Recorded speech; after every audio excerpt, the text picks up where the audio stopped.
Hello dear students, मी गुणवंत माळी स्वागत करतो तुमचं आपल्या युट्यूब चॅनलमध्ये. सो स्टुडंट्स, ऑलरेडी आपण model test 1 model test 2 solve केलेला आहे. आज आपण बघणार आहोत दॅट इज मॉडेल टेस्ट 3 आणि जी पण असणार आहे केमिस्ट्रीच्या कंप्लीट सिलेबस वरती. आय होप तुमचं प्रिपरेशन जर एकदम पूर्णपणे कंप्लीटली झालं असेल ना, तर या मॉडेल टेस्ट तुम्ही पटापट सॉल्व्ह करणार आहे. आणि जर नसेल येत ना तर टेन्शन घेऊ नका, मी सोल्युशन पण देतोय ना. सो तुम्ही या मॉडेल टेस्टची व्यवस्थित रिव्हिजन करायची. नक्कीच तुमच्या MST CET प्रिपरेशनला तुम्हाला हेल्प होणार आहे.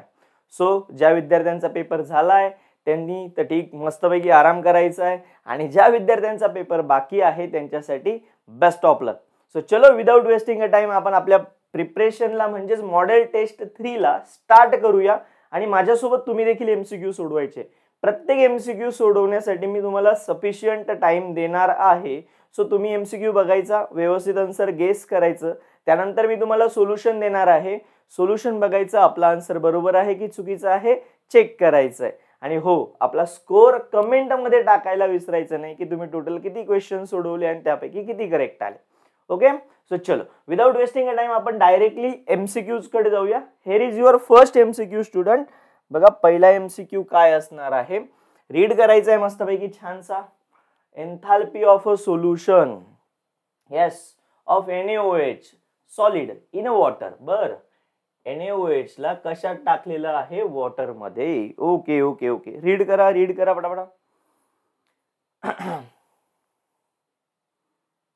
ओके, इज बघा काय दिलेलं आहे, याची एन्थाल्पी -41.6 किलो जूल पर मोल. When a NaOH is dissolved in a water, the temperature of water. Okay, temperature of water काय होणार, इनक्रीज होणार, डिक्रीज होणार, does not change, fluctuates indefinitely. काय होणार बच्चा पार्टी, एकदम सिंपल आहे. कसं ओळखायचं बघा, NaOH ला वॉटर मध्ये टाकलं, दिलेली जी हीट आहे ती कशी आहे, प्लस आहे की मायनस आहे, मायनस आहे. म्हणजे याचा अर्थ काय सर, NaOH प्लस H2. माझ्याकडे जी सिस्टीम आहे NaOH प्लस H2 ही सिस्टीम आहे आणि ही सिस्टीम हीट बाहेर टाकते. मायनस याचा अर्थ काय, सिस्टीमची हीट कमी झाली. किती कमी झाली तर -41.6 किलो जूल एवढी हीट कमी झाली. हीट बाहेर पडते याचा अर्थ ही कोणती प्रोसेस आहे, हीट बाहेर पडण्याच्या प्रोसेसला आपण काय म्हणतो, यस, हीट बाहेर पडण्याची प्रोसेस म्हणजे काय, एक्झोथर्मिक प्रोसेस आहे. आणि बच्चा पार्टी तुम्हाला चांगलं माहिती आहे, एक्झोथर्मिक प्रोसेस आहे म्हणजे हीट बाहेर पडणार. हीट बाहेर पडणार याचा अर्थ ज्या कंटेनर मध्ये आपण याला फिल केलेलं होतं, ज्याच्यात याला भरलेलं होतं, त्याचं टेम्परेचर वाढत जाणार. ऑब्विसली ती हीट कोणीतरी ऍब्झॉर्ब करणार ना. सो इथे टेम्परेचर जे असणार आहे ते टेम्परेचर काय होणार, थोडक्यात इनक्रीज होणार. ओके, सो याचं करेक्ट आन्सर काय असलं पाहिजे, that is option A, increase झालं पाहिजे. याचं अजून एक एक्झाम्पल आहे. तुम्ही जर HCl किंवा कुठलंही एखादं ऍसिड घेतलं आणि त्या ऍसिडला जर तुम्ही वॉटर मध्ये टाकलं बाळांनो, तर तुम्हाला माहिती आहे सगळ्यांना की आपण पहिल्यांदा वॉटर घेतो आणि त्या वॉटर मध्ये ऍसिड ऍड करतो. असं का करतो, कारण की ऍसिडला वॉटर मध्ये ऍड करत असताना होणारी प्रोसेस ही एक्झोथर्मिक आहे. एक्झोथर्मिक याचा अर्थ काय की त्यातून हीट बाहेर पडणार आहे. मग ज्या बीकर मध्ये किंवा ज्या कंटेनर मध्ये आपण पाणी घेतलंय त्याच्यामध्ये ऍसिड टाकतोय तर तो कंटेनर गरम होईल. ओके, म्हणजे ही कोणती प्रोसेस असेल, एक्झोथर्मिक. एंडोथर्मिकचं एक एक्झाम्पल देऊन ठेवतो तुम्हाला, युरिया आणि H2. जर तुम्ही युरियाला H2O मध्ये टाकलं तर ते पाणी थंड होऊन जातं. जे शेतकरी मित्र असतील ना माझे, तर त्यांनी घरी जाऊन करून बघायचं, मस्तपैकी युरिया असेल तुमच्याकडे, युरियाला पाण्यात टाका, पाणी डायरेक्टली थंड होतं. मग ती प्रोसेस कोणती झाली, तर ती प्रोसेस झाली एंडोथर्मिक, जिथं टेम्परेचर डिक्रीज होतंय. ओके, जिथं टेम्परेचर काय होतंय, डिक्रीज होतंय. एंडोथर्मिकला टेम्परेचर डिक्रीज होतं, एक्झोथर्मिकला इन्क्रीज होतंय. चला नेक्स्ट क्वेश्चन, एक्झोथर्मिक एंडोथर्मिक कसं ओळखलं, व्हॅल्यू वरून. Identify the interhalogen form in the oxidation state and the oxidation state of iodine in the product. बरं, इंटरहॅलोजन कोणता बनतोय, इंटरहॅलोजन तर 2 मिनिटात ओळखला पाहिजे तुम्ही, 2च मिनिटात, खूप झाली 2 मिनिटं. इंटरहॅलोजन कोणता असेल बाळांनो, इथे एकदम सिंपल आणि सरळ आहे. इंटरहॅलोजन I2 आहे, म्हणजे I बॉन्ड I असा एक कंपाऊंड आहे, प्लस माझ्यासोबत KClO3 आहे. याच्यामध्ये हॅलोजन कोण आहे, Cl आहे. इंटरहॅलोजन म्हणजे 2 हॅलोजन मिळून बनलेला. पहिला हॅलोजन आहे आयोडीन, दुसरा हॅलोजन आहे Cl. सो दोन्ही मिळून देणार ICl. काय देणार स्टुडंट, ICl. हा पहिला तुमचा इंटरहॅलोजन कंपाऊंड बनला. उरलं काय KiO3 कंपाऊंड बनला सर जी KiO3. आता तुम्हाला काय विचारलंय कोणता इंटर हॅलोजन बनेल, तर इंटर हॅलोजन बनला सर ICl, 2 हॅलोजन मिळून. आहे का ऑप्शन मध्ये? आहे. एक ऑप्शन ए ला पण आहे, ऑप्शन डी ला पण आहे. What is the oxidation state of iodine in the product? बरं, या प्रोडक्ट मध्ये आयोडीनची ऑक्सिडेशन स्टेट किती असेल? तर हा जो पोटॅशियम असतो बाळांनो, पोटॅशियम वरती एक चार्ज असतो, दॅट इज +1. ओके, हे तुम्ही क्लास 11 च्या रेडॉक्स रिएक्शन चॅप्टर मध्ये शिकतात की ऑक्सिडेशन स्टेट कशी फाइंड आउट करायची. सो के असणार आहे +1 प्लस आयोडीन माहित नाही मला म्हणून मी त्याला x कन्सिडर करणार. एका ऑक्सिजन वरती ऑक्सिडेशन स्टेट असते -2. -2 इंटू असे किती ऑक्सिजन आहे? 3. So multiply by 3. आणि टोटल ऑक्सिडेशन स्टेट काय आहे या पूर्ण मॉलिक्यूलची? त्याच्या डोक्यावरती असते काहीच नाही, याचा अर्थ इक्वल टू ला 0 घ्यायचा आहे. सो हा झाला 3 इंटू -2 बघा 1 plus x minus 6 is equal to 0. -6 plus 1 -5 इकडे गेला +5. So x is equal to काय आला स्टुडंट? +5. म्हणजे ऑक्सिडेशन स्टेट +5 पाहिजे. मग आहे का ऑप्शन मध्ये? Yes. Your correct answer is option D, ICl and +5.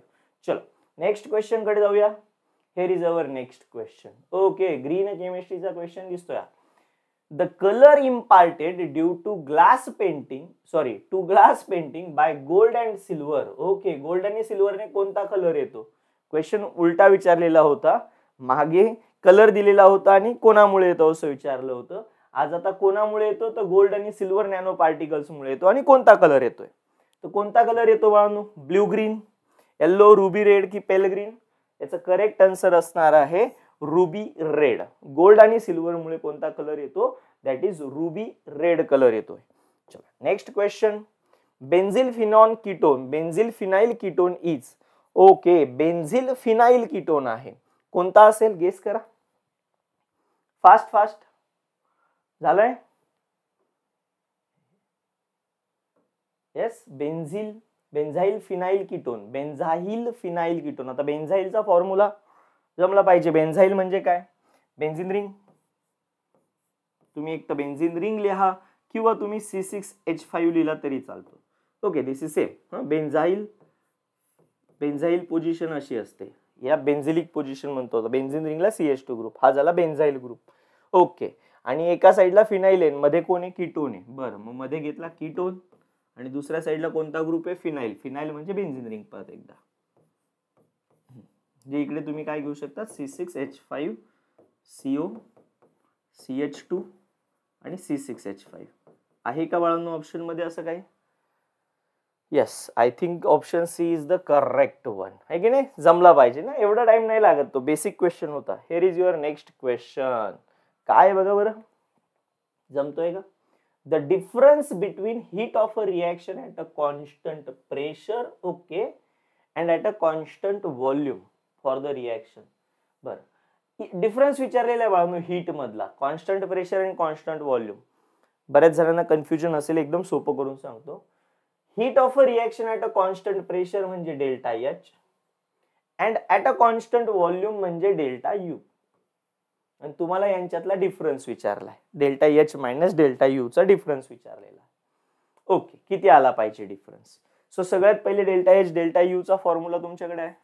ΔH is equal to ΔU plus ΔNRT. बरोबर, या दोघांमधला डिफरन्स विचारलाय म्हणजे हा इकडे आला. ΔH minus ΔU is equal to ΔNRT. RT तर माहिती असतो आपल्याला, ΔN शोधायचा आहे. इथे एरो असेल बाळांनो. ΔN ची व्हॅल्यू किती असली पाहिजे? बघा बरं, ΔN काय असतो? आपण मॉडेल टेस्ट 1 मध्ये पण बघितला होता आणि 2 मध्ये पण बघितला होता, 3 मध्ये पण बघतो की ΔN काय असतो. ΔN काय असतो? Number of moles of product minus number of moles of reactant. फक्त हे सगळे कसे पाहिजे? गॅस पाहिजे. ओके, आणि मल्टिप्लाय बाय RT, ΔN ची value. Okay, number of moles of product किती आहे? हा गॅस आहे, किती मोल्स आहे? 8. हा पण गॅस आहे, किती मोल्स आहे? 10. 8 प्लस 10 किती झाला? 18. Minus number of moles of reactant मध्ये हा गॅस आहे, किती मोल्स आहे? 2. हा पण गॅस आहे, किती मोल्स आहे? 13. 13 प्लस 2 किती झाला? 15. मायनस 15. आर ची व्हॅल्यू 8.314. टेम्परेचर ऑलमोस्ट दिलंय का? हा यस 25 डिग्री सेल्सिअस. केल्विन मध्ये किती होतो तर 25 प्लस 273 प्लस 25 किती येईल बाळांनो ऑलमोस्ट 298 आला पाहिजे. सो 298. बस तुम्हाला याचा आन्सर सांगायचं आहे. मग 18 मायनस 15 किती झाला 3 इंटू 8.314 इंटू 298. थोडंसं मोठं मल्टिप्लिकेशन आहे पण आन्सर तुमचं आलं पाहिजे जवळपास रफ. सो हा क्वेश्चन मी तुमच्यासाठी होमवर्कला सोडतोय. मल्टिप्लिकेशन करायचं मस्तपैकी कमेंटमध्ये यातलं आन्सर फेकून मारायचं. माझ्या मते 2 ऑप्शन तर बघितल्या डिलीट झाले. जे निगेटिव्ह आन्सर येऊच शकत नाही सर. आन्सर काय येईल पॉझिटिव्हच येईल ना. बी येईल इतकं डी येईल. बघा काय आन्सर येत आहे. ओके चलायचं पुढच्या क्वेश्चन कडे. आय होप तुम्ही पटकन सॉल्व्ह करणार. चला नेक्स्ट क्वेश्चन काय दिलंय बाळांनो. Colloids content solute particle with a diameter in a range. Adsorption आणि कोलॉइड या चॅप्टर मधून 1 ते 2 MCQ पेपरला येतात. क्लास 11चा चॅप्टर आहे. सो त्याच्यात तुम्हाला सांगायचं आहे की सोल्यूट पार्टिकलचं डायमीटर किती असेल. चॅप्टरच्या सुरुवातीलाच आहे. क्लास 11चा चॅप्टर ऍक्च्युली. तर किती असतं बाळांनो तर लक्षात ठेवायचं आहे. कोलॉइड मध्ये सोल्यूट पार्टिकलचं डायमेन्शन असतं. गेस करा फटाफट. Yes it's option C 2 to 500 nanometre एवढी साईज असते याची. चलो नेक्स्ट क्वेश्चन कडे जाऊया आपण. All CC bond in a benzene have a equal length. काय सांगितलंय all CC bond in a benzene have a equal length due to. बर बेन्झीन घेतला.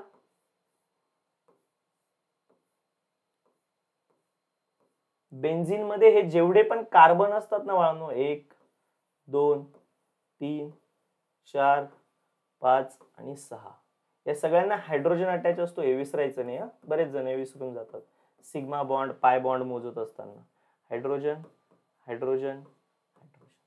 ओके हा तर यामध्ये हे जे ऑल कार्बन्स असतात तर हे ऑल कार्बन इक्विव्हॅलेंट असतात. हे विसरायचं नाही.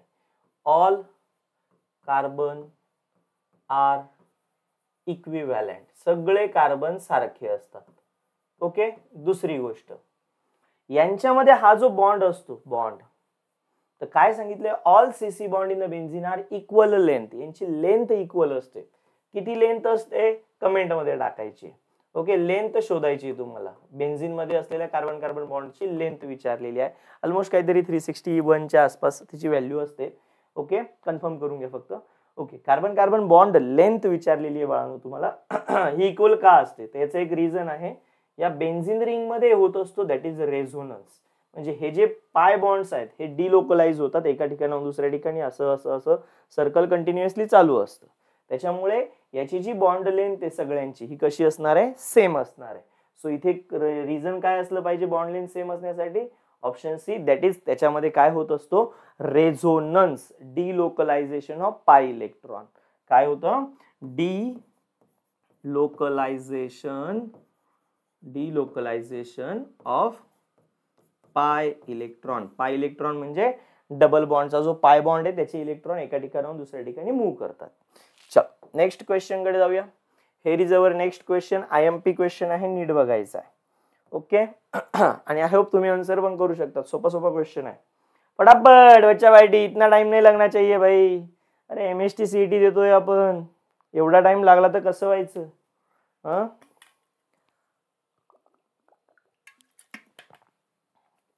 आलाय आन्सर नाही. बर बघून घेऊया आपण. The given electrochemical cell if the standard reduction potential of a zinc. बर झिंकचं पोटेन्शियल दिलेलं आहे. What is the standard reduction potential of Mg2 plus Mg. Mg चं रिडक्शन पोटेन्शियल विचारलेलं आहे. सेल दिलेली आहे आणि सेलची रिडक्शन सेलचं पोटेन्शियल तुम्हाला दिलेलं आहे. आता बघा बाळांनो हे जर सेलचं पोटेन्शियल असेल ना तर फॉर्म्युला आहे तुमच्याकडे सेल पोटेन्शियलचा. E0 of a cell is equal to E0 of a cathode minus E0 of a anode. आता प्रश्न पडतो सर याच्यात कॅथोड कोण आणि एनोड कोण. मी पहिलेच क्लिअर केलेलं आहे मागच्या टेस्ट मध्ये. तुम्ही नीट बघा मागच्या टेस्ट तुम्हाला हेल्प होईल. जर ही सेल दिलेली आहे तर याच्यामध्ये एक शब्द लक्षात ठेवायला सांगितला होता तुम्हाला दॅट इज लोन. लोन म्हणजे काय एल म्हणजे लेफ्ट साइड, ओ म्हणजे ऑक्सिडेशन, ए म्हणजे एनोड आणि एन म्हणजे निगेटिव्ह. ओके, आता लेफ्ट साइडला ऑक्सिडेशन होणार, एनोड असणार आहे आणि तो निगेटिव्ह असणार आहे. म्हणजे हा जो लेफ्ट साइडला आहे, या सॉल्ट ब्रिजच्या लेफ्ट साइडला जो आहे तो असेल तुमचा एनोड, इकडे ऑक्सिडेशन होतं आणि हा निगेटिव्ह इलेक्ट्रोड असतो. इकडे जो असणार आहे तो असणार आहे कॅथोड. ओके, आणि ही जी दिलेली व्हॅल्यू आहे ही पूर्ण सेलची व्हॅल्यू आहे.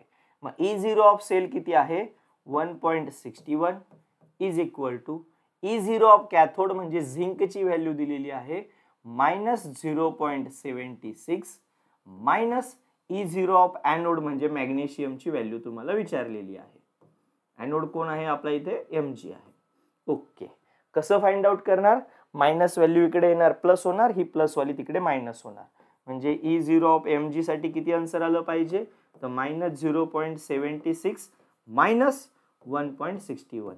सो मायनस मायनस तर प्लस होणार, पण साइन तर मायनसच राहील म्हणजे आन्सर मायनसच येईल. आणि 0.71 आणि 1.61 तर ऑलमोस्ट 2.37 च्या आसपास आन्सर आलं पाहिजे. So your correct answer must be option D -2.37 असलं पाहिजे बच्चा पाठी. जमणार आहे पक्का, श्योर.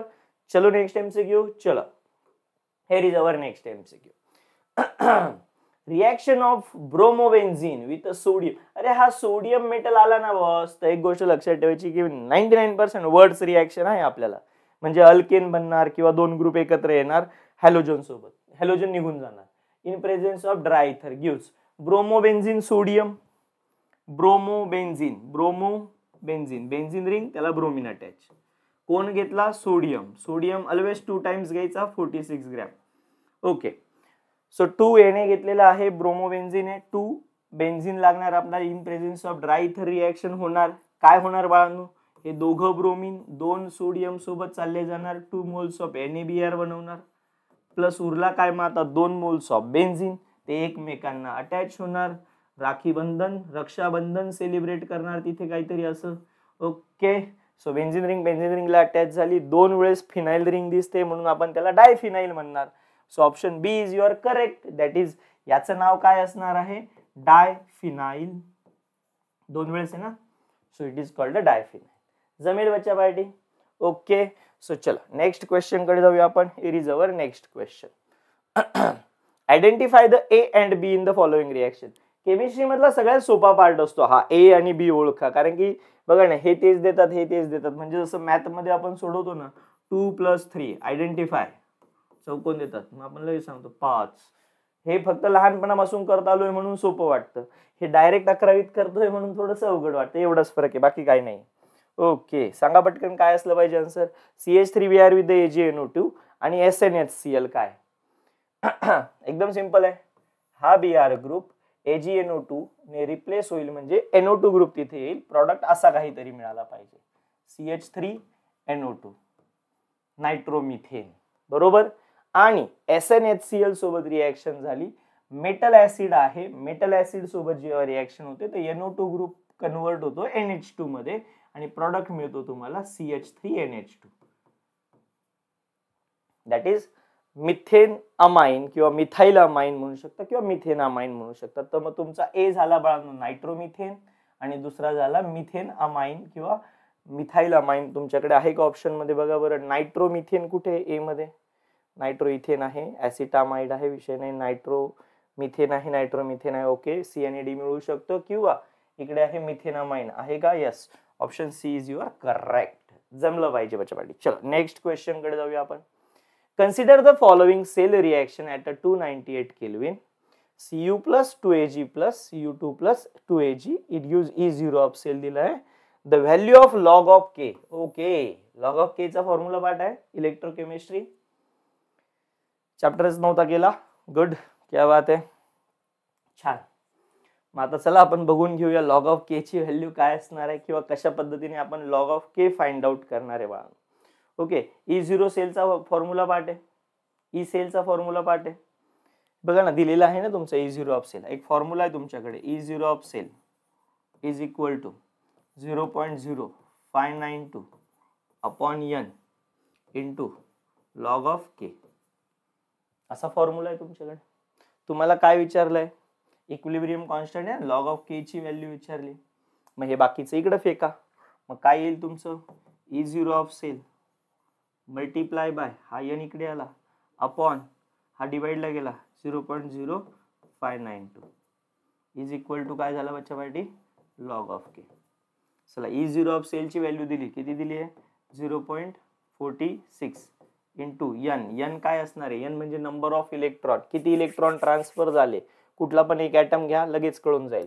Cu घेतला, Cu चा Cu2 प्लस झाला, मग Cu 0 चार्ज होता त्याचा Cu2 प्लस झाला, किती चार्ज ट्रान्सफर झाला 2, म्हणजे किती इलेक्ट्रॉनची देवाणघेवाण झाली असेल इथे 2, मग यांची व्हॅल्यू झाली 2 अपॉन तुम्ही Ag पण घेऊ शकतात बघा 2 टाइम्स Ag प्लस होता म्हणजे एका Ag वर 1 प्लस चार्ज होता, असे किती Ag होते 2 आणि त्यांचा काय झाला 2 Ag ना, म्हणजे किती इलेक्ट्रॉन ट्रान्सफर झाले इथे पण 2च. ओके, अपॉनला काय होता बाळांनो 0.0592 is equal to log of K. सांगा बरं पटकन आन्सर काय असेल, करा फास्ट कॅल्क्युलेशन. काय आन्सर येते पटकन पटकन पटकन पटापट पटापट पटापट चलने दो फास्ट. आन्सर सांगताय बच्चा पार्टी फास्ट. काय आन्सर असेल, किती आलं पाहिजे. According to my calculation option B is the correct one, 15.5 आलं पाहिजे. जमताय, क्या बात है. चल नेक्स्ट क्वेश्चन कडे जाऊया बच्चा पार्टी आपण. Here is our next question. The relation between K B, okay, ebullioscopic constant या molality, delta T B, elevation of boiling point, the return as.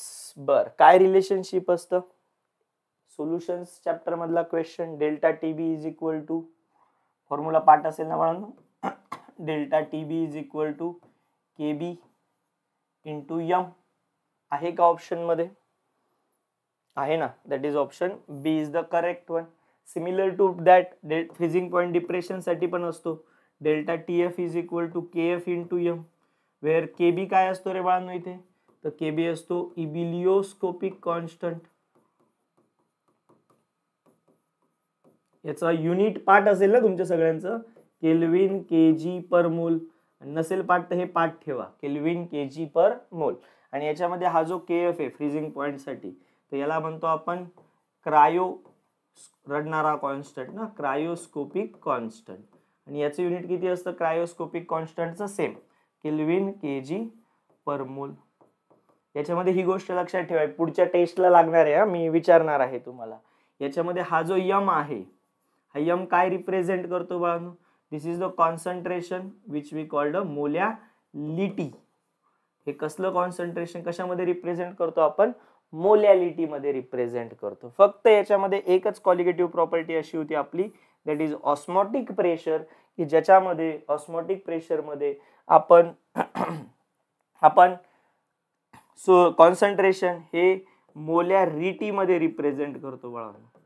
Okay, what is the difference between molarity and molality. Difference part असेल ना तुमचा, molality आणि molarity मध्ये फरक काय, तर जो मेजर फरक आहे तो म्हणजे मोलॅलिटी टेम्परेचर इंडिपेंडंट आहे, म्हणजे ही टेम्परेचरवर डिपेंड करत नाही, इंडिपेंडंट आहे. आणि ही जी मोलॅरिटी आहे it is temperature dependent quantity. Okay, molarity calculate करत असताना आपण व्हॉल्यूमचा विचार करतो, मोलॅलिटी कॅल्क्युलेट करत असताना आपण मासचा विचार करतो. मास टेम्परेचर सोबत चेंज होत नाही म्हणून टेम्परेचर इंडिपेंडंट आहे, व्हॉल्यूम हा टेम्परेचर सोबत चेंज करतो म्हणून टेम्परेचर डिपेंडंट आहे. सो हे लक्षात ठेवायचं आहे. मागे जुन्या ओल्ड सिलेबस मध्ये जेई 4 मार्काला विचारायचं, which one of the following is temperature independent. CET पण विचारतं, असं काही नाही की सीईटी ने विचार. इंडिपेंडंट मध्ये मोलॅलिटी, डिपेंडंट मध्ये मोलॅरिटी. चल next question. Here is our next question student. What is the volume strength of 4% solution of H2O2? बर, 4% H2O2 solution ची वॉल्यूम स्ट्रेंथ किती असेल, तर 4% H2O2 आहे ना, 4% H2O2 आहे. तर सगळ्यात पहिले तुम्हाला 4% पेक्षा ना तुम्हाला पहिल्यांदा ह्याचं डिकम्पोजिशन किंवा व्हॉल्यूम स्ट्रेंथ कशी काढतात ते सांगतो. व्हॉल्यूम स्ट्रेंथ कशी असते बाळांनो, की हा H2O2 किती O2 प्रोड्यूस करतोय. ओके, हा O2 H2O2 किती O2 प्रोड्यूस करतोय त्याच्यावरून त्याची व्हॉल्यूम स्ट्रेंथ तर ते आता जर मी H2O2 ला डिकम्पोज किंवा ब्रेक करायचं ठरवलं तर अशी रिॲक्शन आहे 2H2O2 it gives 2H2O plus O2.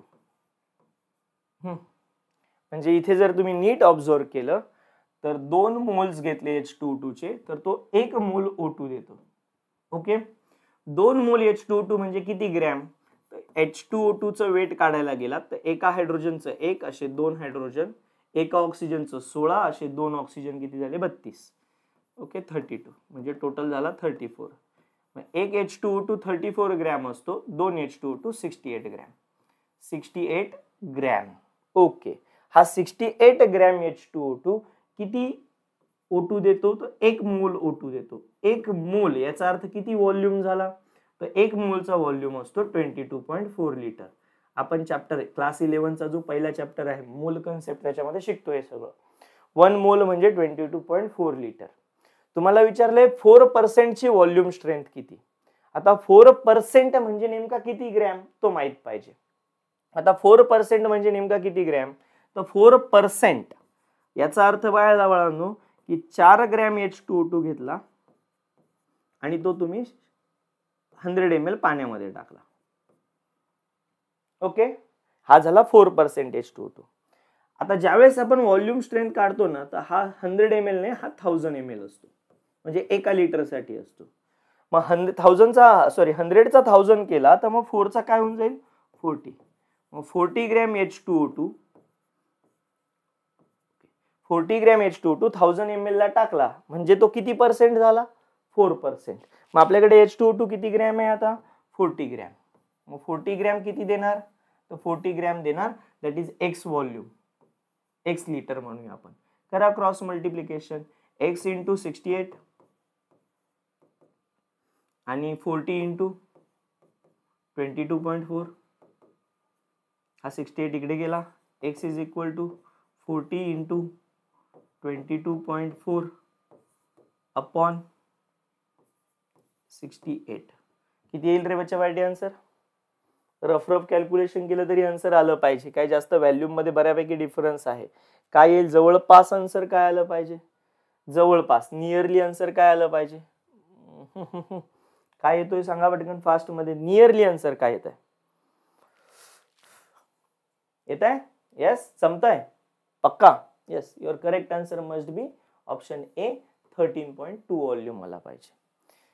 आता एक गोष्ट डोक्यात ठेवायची, काय की जेव्हा पण H2O2 चं पर्सेंटेज देणार तर ही गोष्ट डोक्यात ठेवायची की 68 ग्रॅम H2O2 हा तुम्हाला 22.4 लिटर स्ट्रेंथ देतो. आणि तुम्हाला किती पर्सेंट H2O2 सांगितलाय? 4% सांगितलाय, याचा अर्थ 40 ग्रॅम. 5% सांगितलाय 50 ग्रॅम. 10% सांगितलाय 100 ग्रॅम. ओके, 1000 ला, कारण की हा जो दिलेला असतो पर्सेंटेज हा आउट ऑफ 100 असतो, आपल्याला आउट ऑफ 1000 लागत असतो, है की नाही? मग आपण 100 चा 1000 केला तर मग हे याच्यावर पण एक 0 वाढवून टाकायचा, मग तेवढा खाली घ्यायचा आणि त्याचा स्ट्रेंथ फाइंड आउट करून घ्यायची. ओके, चलो नेक्स्ट क्वेश्चन कडे जाऊया. आय होप तुम्हाला क्लिअर झाला असेल. Starch in a water is a example of. Okay, हे पण कोलॉइड अँड सोल्युशन मधला चॅप्टरचा क्वेश्चन आहे.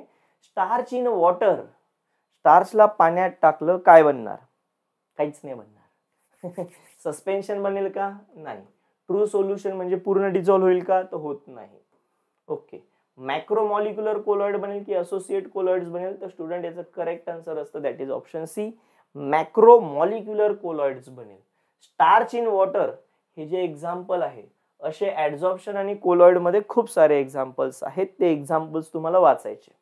त्याच्यामध्ये ऍडझॉर्प्शन आणि कोलॉइड मध्ये ऍडझॉर्बेंट आणि ऍडझॉर्बेट याचे पण खूप सारे एक्झाम्पल. जसं फॉर एक्झाम्पल तुम्ही ज्यावेळेस सोल्युशन चॅप्टर वाचतात ना बाळांनो 12वीचा, तर सोल्युशन चॅप्टर मध्ये बघा तुम्हाला पहिल्याच उघडल्या राईट साईडला तुम्हाला तिथे सोल्यूट कसा आहे आणि सॉल्व्हंट कसा आहे याच्यानुसार सोल्युशनचे किती टाइप पडलेले तुमचे तिथे 9 टाइप्स पडलेले आहे की नाही? सोल्युशनचे 9 टाइप्स आहे. जसं for example solid into solid, alloy म्हणतो आपण त्याला, solid into liquid, solid into gas, असे एक्झाम्पल्स आहेत ना आपल्याकडे सोल्युशन चॅप्टर मध्ये. सेम एक्झाम्पल्स तुम्ही 11वीच्या ऍडसॉर्प्शन अँड कोलॉइड नावाचा हा जो धडा आहे त्याच्यामध्ये सेम एक्झाम्पल्स बघणार, ते पण वाचायचे. मोस्ट IMP असणार आहे. ओके, सो याचं करेक्ट आन्सर असेल macromolecular colloid. Here is your next question. The base pairing in RNA. बायोलॉजीच्या चॅनलवरती आहोत आपण, आणि जर बायोलॉजीचा क्वेश्चन नाही आला तर बाई बहुत अपमान होगा, मोये मोये होऊन जाईल डायरेक्टली. असं नाही झालं पाहिजे. Base pairing in RNA. RNA मध्ये कोणता बेस पेअर केला जातो आपण सांगता येईल? यस, एकच रिप्लेस होतो ना, आणि तो कोणती जोडी आहे? पटकन, आय होप तुम्हाला येणार. फास्ट बच्चाबाटी पटकन. Yes, the correct answer is option A, adenine आणि युरासिल. ॲडिनाइन अँड युरासिल ही जोडी असणार आहे, आणि दुसरी जोडी काय असते रे? गॉनाइन आणि सायटोसिन. ओके, RNA मध्ये कोणता बेस प्रेझेंट असतो? युरासिल, आणि तो DNA मध्ये रिप्लेस होतो, त्याच्या जागेवर काय येतो? थायमिन येतो ना.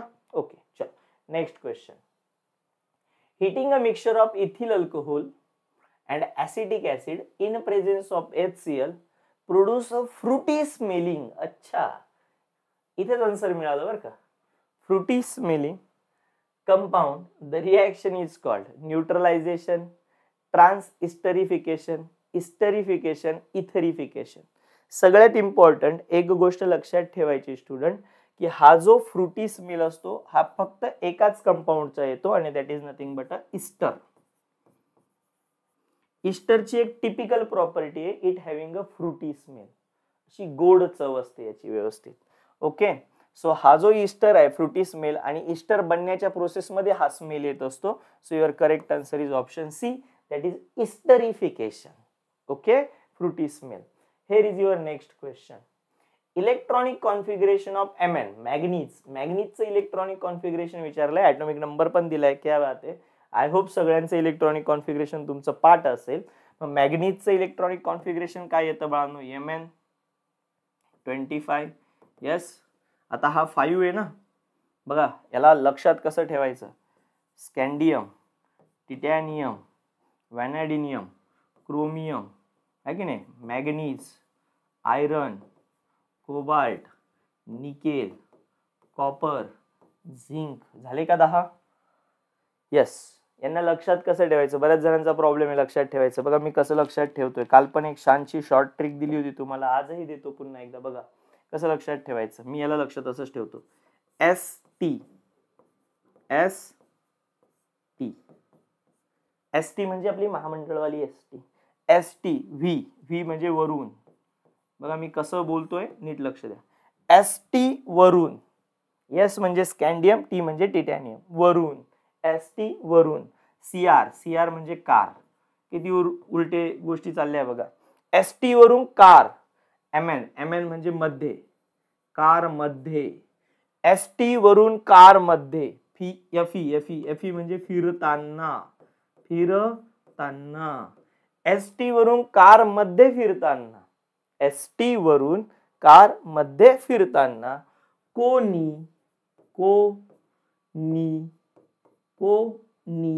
कुठेही, कोणी, कुठेही. ZN म्हणजे जाणे. येस, कुठेही जाणे. काय झालं बरोबर? लक्ष द्या. ST वरून कार मध्ये फिरताना कोणी कुठेही जाणे. ST वरून कार मध्ये फिरताना कोणी कुठेही जाणे. झाली ना पूर्ण सिरीज पाठ? सिंपल आहे ना, 3D सिरीज आहे, पाठ झाली. बरं, याच्यात इलेक्ट्रॉनिक कॉन्फिगरेशन, याचा ॲटॉमिक नंबर 21, 22, 23, 24, 25, 26, 27, 28, 29, 30, 30. इलेक्ट्रॉनिक कॉन्फिगरेशन काय येतं? तर सगळ्यांच्या पुढे पहिल्यांदा लागतो तो म्हणजे ऑर्गॉन, 18 ॲटॉमिक नंबर, आणि मग पुढचं लिहिलं जातं. याच्या डोक्यावरती किती आहे? 1. मग याचं इलेक्ट्रॉनिक कॉन्फिगरेशन 3D1 4s2. हा काय येईल? 3D2 4s2. हा काय येईल? 3D3 4s2. इथे फक्त चेंजेस करायचे. 4 आणि 9 येत नाही 3D मध्ये, डोक्यात ठेवायचं. 4 आणि 9 3D मध्ये कधीच येत नाही. मग 4 येत नाही, मग 4चा पुढचा काय झाला? 3D5 4s1, म्हणजे s मधला एक तिकडे गेला. 3D5 4s2, रेग्युलर ट्रेंड चालू द्यायचा. मग 3D6 4s2, 3D7, बघा हा जो नंबर आहे तोच मी 3D मध्ये लिहितो. 3D7 4s2, 3d8 4s2. 9 येत नाही म्हणून 3d 9च्या पुढचा 3d10 तो 4s मधून एक कमी करून घ्यायचा 4s1 आणि हा 3d10 4s2. ओके, तुम्हाला मॅग्नीज विचारला होता 3d5 4s2 आहे का ऑप्शन मध्ये 3d5 4s2? Yes, your option is C correct one. चला नेक्स्ट क्वेश्चन कडे जायचं बच्चा पार्टी. जमतायत क्वेश्चन जमलेच पाहिजे आणि नसेल जमेत तर अभ्यास करायचा आहे. मग काय, अभि नाही तो कभी नाही, अभ्यास आताच करायचा आहे आपल्याला. चला पुढच्या क्वेश्चन कडे जायचं. Okay, here is our next question बच्चा party.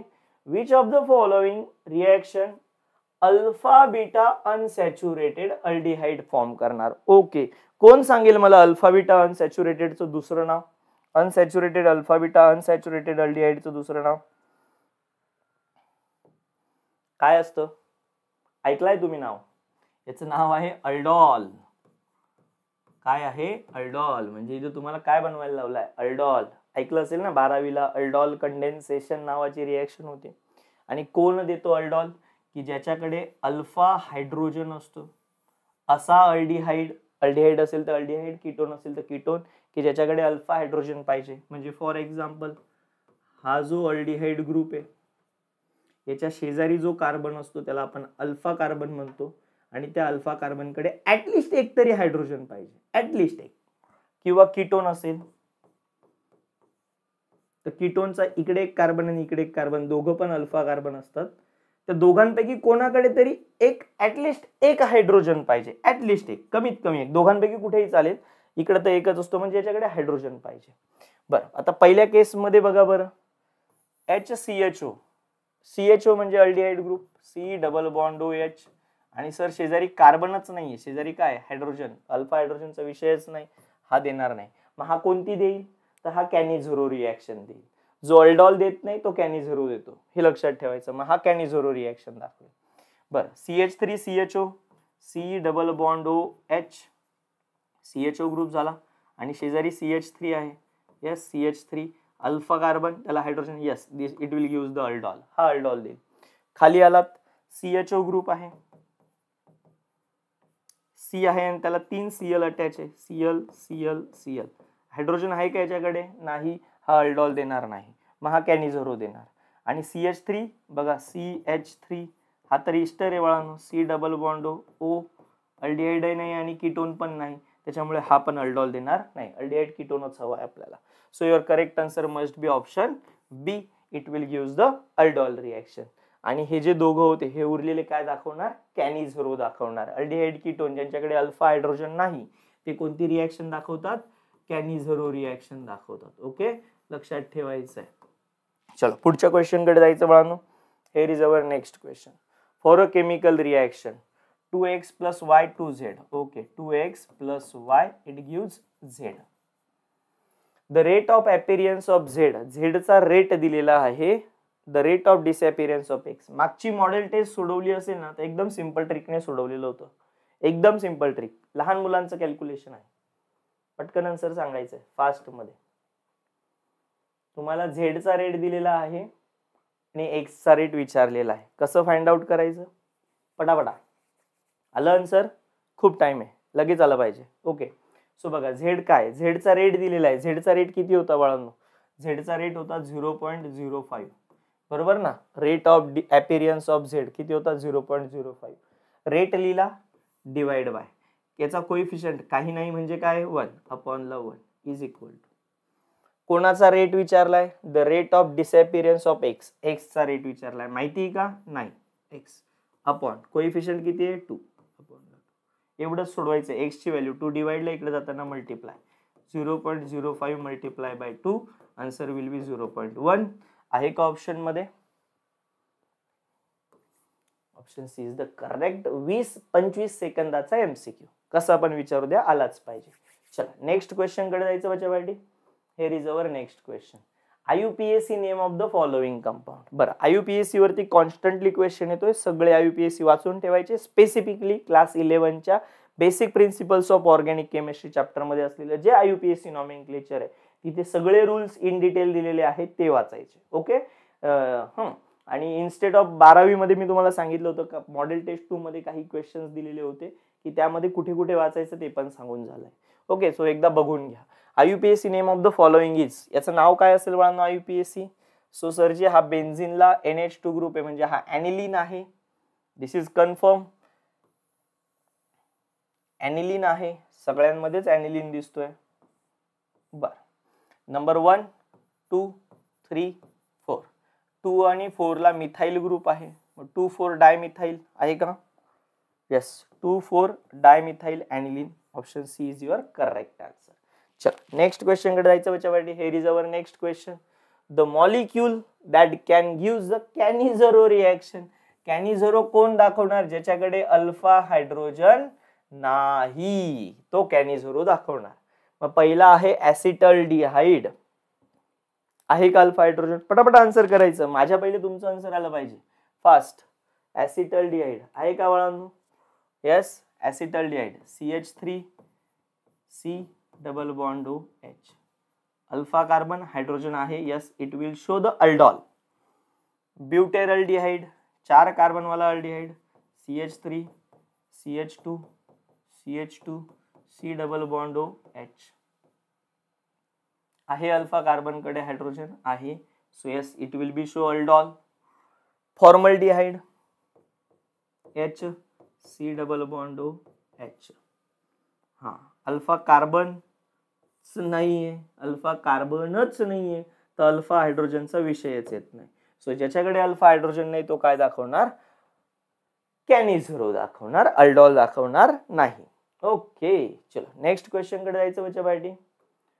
Okay, in the manufacturing of sulphuric acid by contact process. खूप घसलेला पुसलेला पिटून पाटून आलेला क्वेश्चन आहे. Contact process. Sulphur dioxide is oxidise catalytically oxygen to the sulphur trioxide. म्हणजे सल्फर डायऑक्साइडचा सल्फर ट्रायऑक्साइड बनतोय. The catalyst is use. कोणता कॅटलिस्ट वापरतात? कॉन्टॅक्ट प्रोसेसचा कॅटलिस्ट पार्ट असेल, कॅटलिस्ट पार्ट ठेवा. बॉर्न हार्बर सायकल असेल, कॉन्टॅक्ट प्रोसेस असेल, त्याच्यानंतर जेवढ्या पण तुमच्या प्रोसेस आहेत त्यांच्या कॅटलिस्ट लक्षात ठेवा. कुठे वाचायचे कॅटलिस्ट ते पण सांगतो. तुमचा डी ब्लॉक एलिमेंट आहे म्हणजे ट्रान्झिशन अँड इनर ट्रान्झिशन. हा जो चॅप्टर आहे बाळांनो, ट्रान्झिशन आणि इनर ट्रान्झिशन, याच्यामध्ये कॅटालायटिक प्रॉपर्टी म्हणून एक टॉपिक आहे. कॅटालायटिक प्रॉपर्टी म्हणून एक टॉपिक आहे. मस्तपैकी रीड करा, तिथं सगळे कॅटलिस्ट दिले, ऑलमोस्ट 8 पॉइंट्स दिलेले, म्हणजे 8 वेगवेगळ्या प्रोसेस आणि त्यांची बॉश प्रोसेस, भरपूर प्रोसेस आहेत, त्यांच्या कॅटलिस्ट दिलेले, ते वाचा, खूप इम्पॉर्टंट आहे. तिथं हा पण मिळेल. ओके, अजून कॅटलिस्ट तुम्हाला कुठे बघायला मिळेल? तर तुमचा जो लास्ट चॅप्टर आहे ग्रीन केमिस्ट्री, त्या ग्रीन केमिस्ट्री मध्ये सुद्धा एक छोटासा चार्ट दिलेला आहे. त्या चार्ट मध्ये पण तुम्हाला कॅटलिस्ट बघायचे. ओके, तिथले कॅटलिस्ट, हे कॅटलिस्ट वाचायचे, IMP आहेत. बरं, कॉन्टॅक्ट प्रोसेसचा कॅटलिस्ट कोण आहे? त्याचं करेक्ट आन्सर असेल ऑप्शन डी, व्हॅनाडिनियम पेंटॉक्साइड. हा तुमचा कॉन्टॅक्ट प्रोसेसचा कॅटलिस्ट आहे. चलो कॅटलिस्ट नक्की रीड करा बच्चा भाई. नायट्रोजिनस बेस, अरे हा परत आला काय? नायट्रोजिनस base present in only DNA. बरं, DNA मध्ये कोण असतो? आणि ... is present in only RNA. RNA मध्ये कोण असतो? मी याला असं लक्षात ठेवतो, RU, RNA आला म्हणजे RU आणि DNA आला म्हणजे DT. RU लक्षात ठेवलं का DT लक्षात ठेवायची गरज नाही. RNA मध्ये कोणता बेस असतो? तर RU U म्हणजे युरासिल. ओके, आणि DNA मध्ये कोण असतो? तर T म्हणजे थायमिन. ओके, आहे का ऑप्शन मध्ये थायमिन आणि युरासिल? आहे. That is option B is the correct one. RUDT असं पण लक्षात ठेवू शकतात, किंवा RNA मध्ये ओनली बेस कोणता? RU म्हणजे युरासिल. ओके, चलो नेक्स्ट क्वेश्चन कडे जायचं बच्चावाडी. Okay, water gas is a mixture of. बर, तुम्हाला 2 क्वेश्चन सांगून ठेवतो. वॉटर गॅसचा आन्सर तर तुम्ही इथे करणार. याच्यासोबत अजून एक गॅस लक्षात ठेवायचा बाळांनो, that is called a producer gas. Okay, हा पण विचारतात, producer gas.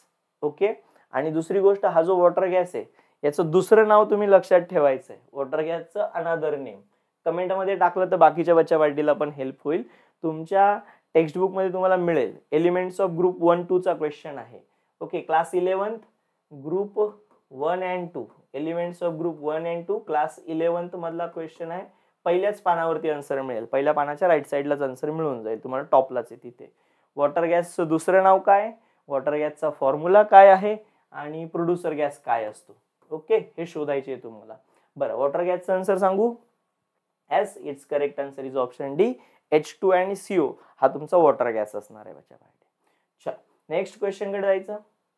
Okay, it's ending time. So test संपलेली आहे. मस्तपैकी तुम्ही सगळे एमसीक्यू सोडवले आहेत, छान पद्धतीने एमसीक्यू सोडवले, सगळे एमसीक्यूचं सोल्युशन तुम्हाला प्रोव्हाइड केलेलं आहे बच्चा पार्टी. आय होप तुम्हाला नक्की नक्की नक्की हेल्प होणार. बर, सगळ्यात इम्पॉर्टंट इन्स्ट्रक्शन काय असणार आहे तुमच्यासाठी, दॅट इज हा माणूस आहे तो मीच आहे, दॅट इज केमिस्ट्री बाय गुणवंत माळी. माझं देखील युट्यूब चॅनल आहे जे स्पेसिफिकली केमिस्ट्रीसाठी डेडिकेट आहे. ओके, सो तिथे जाऊन तुम्ही केमिस्ट्रीची तयारी करू शकतात. म्हणजे तो तुम्हाला अजून एमसीक्यू सोडवायचे असतील, टॉप एमसीक्यू सोडवायचे असतील तर आपल्या चॅनलवरती प्रेझेंट आहे. मस्त मस्त ट्रिक्स आहेत, तिथे जाऊन तुम्ही एक्स्ट्रा केमिस्ट्रीची प्रॅक्टिस करू शकतात. चॅनलला सबस्क्राईब करून घ्या. ओके, सोबतच तुम्हाला जर सापडलं नाही चॅनल तर युट्यूबला जस्ट सर्च करा गुणवंत माळी, मिळून जाईल. व्हॉट्सअपला तुम्हाला नंबर देखील प्रोव्हाइड केलेला आहे, तुम्ही तिथे तुमचे डाऊट्स क्लिअर करू शकतात बच्चा पार्टी. सो आय होप तुम्हाला ह्या सगळ्या सेशनमध्ये नक्कीच आनंद होत असेल आणि तुम्ही छान छान एमसीक्यू सोडवणार आहे. तुमचा स्कोर हा बेस्ट आलाच पाहिजे बच्चा पार्टी, कारण की आपण खूप सारी मेहनत केली आहे, तो खूप सारा छान रिझल्ट आलाच पाहिजे. सो आय होप तुमचं प्रिपरेशन छान छान चालेल. कुठलीही डिफिकल्टी असेल तर तुम्ही कॉन्टॅक्ट करू शकतात. आणि हो बच्चा पार्टी, सगळ्यात इम्पॉर्टंट थिंग काय असणार आहे तर प्रिपरेशन आताच करायचंय, जेवढे दिवस आहे हातामध्ये तेवढेच आहे, त्याच्यानंतर अभ्यास नाही. सो अभी नाही तो कभी नाही. सो तुमच्या प्रिपरेशनसाठी ऑल द बेस्ट. आणि ज्या विद्यार्थ्यांचा पेपर असेल त्यांच्यासाठी बेस्ट ऑफ लक. भेटूया आपण आता नेक्स्ट मॉडेल टेस्ट मध्ये. तोपर्यंत टाटा बाय बाय, काळजी घ्या बच्चा पार्टी, बाय.